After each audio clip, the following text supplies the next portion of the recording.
మన సౌర కుటుంబంలో ఉన్న రెండవ అతిపెద్ద గ్రహమైన gas giant and beautiful planet శని గ్రహం యొక్క ఉపగ్రహాల్లో ముఖ్యమైనది మరియు పెద్దదైన ఉపగ్రహం టైటాన్.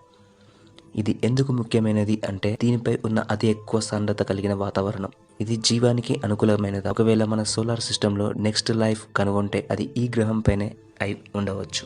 మన భూమి విషయానికి వస్తే భూమిపై జీవం కొద్ది కాలంలో ఏర్పడలేదు.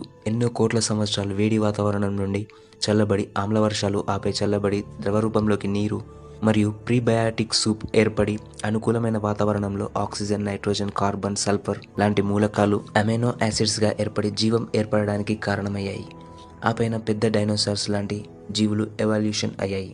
అయితే భూమిపై పూర్వం ఇలాంటి వాతావరణం ఉండేదని, కానీ టైటాన్ అట్మాస్ఫియర్ అనేది అందుకు పూర్తి విభిన్నంగా ఉన్నది.